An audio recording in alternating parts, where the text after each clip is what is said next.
Let's bring back our gaggle.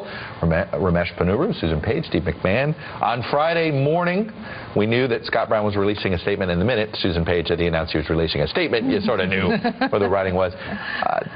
I was surprised by some of the reporting that said, oh my God, he shocked Republicans by not running. I would have been shocked if he had run. Right, because we think he's going to run for governor. Yeah. Probably a better race for him. For himself. Yeah. For his own political. And maybe a better job. You know, people who've worked in the Senate might think being governor is a better place to be. Well, Steve McMahon, we were reminding folks on Friday that Martha Coakley supposedly ran the worst ever campaign in the history of Massachusetts politics, blah, blah, blah.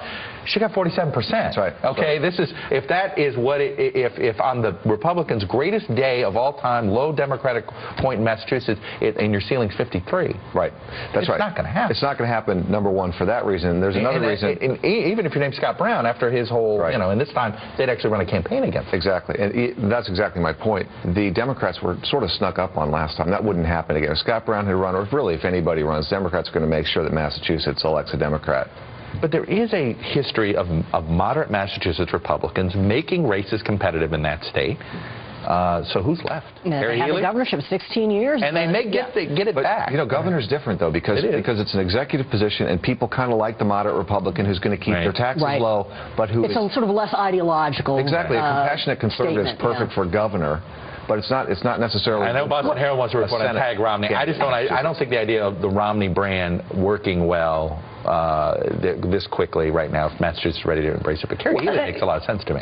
That might be right. I mean, I suppose we'll get an early test of whether the Steve Law project is working. I think that the other thing to keep in mind about Scott Brown is he doesn't want to, I think, after having run in the special election, run in a regular re-election, run in another special election and another regular election. If he gets the governorship, he's got it for 4 years, and at this point he's got to be sick. That's a lot of Senate races. I think it was Claire McCaskill. What was it? Jim Talent and Claire McCaskill ran a ridiculous amount of Senate races. He knows if he loses again, which he probably would do in a Senate race, he's done.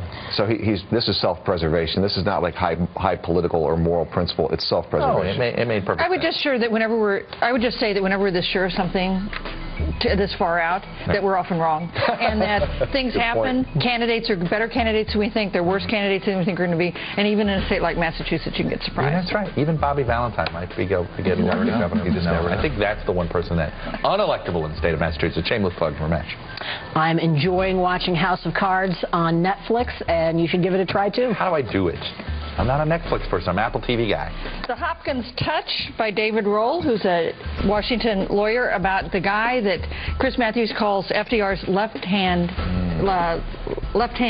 aide. Left-hand man. Left-hand man instead of a right-hand man. Okay. So you mentioned my gray hair. I'm getting grayer all the time. Four girls. Our oldest just turned 16 last week. Yeah. No, I feel old. Now it's like I got to drive around with her, and holy good Lord. Yeah. That's why you got gray hair. Just let her know the state of Virginia secretly raised the driving age up to 18. That's it for this edition of the Daily Rundown. We'll see you right back here tomorrow.